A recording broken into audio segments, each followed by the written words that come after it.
ये चलते आजम खान की प्रेस कॉन्फ्रेंस में विवादित बयान पर क्या कुछ कह रहे हैं, ये सुनाते हैं। यूनाइटेड नेशंस इसीलिए बना था कि दुनिया के मानवीय अधिकारों का हनन न हो और दुनिया को कानून और मानवता की निगाह से एक साथ देखा जा सके। हमारा यूनाइटेड नेशंस से अपना दर्द कहने का मतलब भारत के खिलाफ कुछ कहना नहीं है। पूरी दुनिया जानती है, आपके ये सारे चैनल्स पूरी दुनिया में देखे जाते हैं, लेकिन हम आधिकारिक तौर पर एक शहरी के नाते यूनाइटेड नेशंस से ये अपील करने जा रहे हैं और ये चिट्ठी हम आपको देंगे। अभी दिखा दीजिए। ये चिट्ठी यूनाइटेड नेशंस को हम भेज रहे हैं। हमने मिलने का समय मांगा है। जनरल सेक्रेटरी मिलने का समय जनरल सेक्रेटरी साहब जी।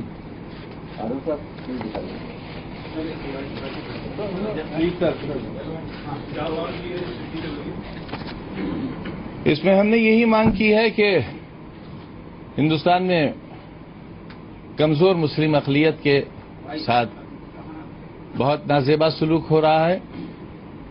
उनके बारे में जो भाषा इस्तेमाल की जा रही है, उन्हें काट दो, उनके टुकड़े टुकड़े कर दो, ये किसी असभ्य समाज में भी नहीं बोली जाती होगी। सभ्य समाज तो बहुत दूर की बात है, असभ्य समाज में भी नहीं बोली जाती होगी।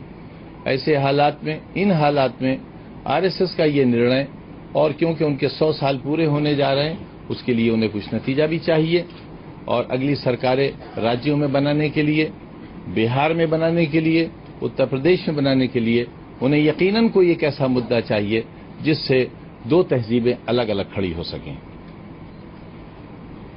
सर, ये सेक्रेटरी जनरल से मिलने का समय मांगा है, ये व्यक्तिगत हैसियत से या मंत्री उत्तर प्रदेश सरकार की? देखिए, मंत्री भी तो एक व्यक्ति है। नहीं, फिर भी आप नहीं, मैंने इसमें पेट का इस्तेमाल नहीं किया है, मैंने व्यक्तिगत हैसियत मांगा। क्या कहा है, थोड़ा बता दीजिए। मैंने इसमें यही कहा है कि मानवीय अधिकारों का हनन हो रहा है, मुसलमान बहुत खौफजदा हैं, सिर्फ गुमान की बुनियाद पर उन्हें मारा जा रहा है, दहशत के माहौल में वो जी रहे हैं। और अब क्योंकि भारत को हिंदू राष्ट्र बनाने की बड़ी मजबूत तैयारी है, ऐसे में हमें ये मालूम होना चाहिए उस वक्त हमारी भूमिका क्या होगी और हमारी हैसियत क्या होगी। और आरएसएस से, भारतीय जनता पार्टी से और देश के वजीर आजम के साथ साथ भारत के राष्ट्रपति जी से भी हमारी ये अपील है कि इस संबंध में उन्हें एक गोल मेज कॉन्फ्रेंस बुलानी चाहिए और इस पर बात होनी चाहिए। क्या होगा देश का अगला नक्शा और किस तरह लोग उसमें रहेंगे। सर, यूएन तो एक ग्रुप ऑफ नेशन है, तो आप यूएन से क्या एक्सपेक्ट कर रहे हैं कि वो सरकार से क्या कहेगा, किस तरीके से इंटरवीन करे इस मसले पर? देखिए, जब अपने ही वतन में कानून की पासदारी नहीं हो रही है, जब अपनों से ही इंसाफ नहीं मिल रहा है, तो दुनिया वाले क्या दे सकेंगे ये हम खूब जानते हैं। लेकिन सिर्फ अपनी बात को पहुंचाने और एक मजबूर कौम अपनी मजबूरी का इजहार करने के सिवा और कुछ नहीं।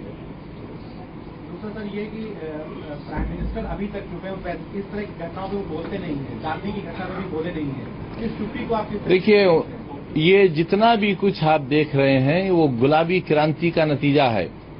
उन्होंने गुलाबी क्रांति का कॉन्सेप्ट पेश कर दिया, अब उनके वर्कर्स एक्टिव हो गए। इसीलिए मैंने कहा था अपने वॉलंटियर्स को रोकिए, बड़ा नुकसान हो जाएगा।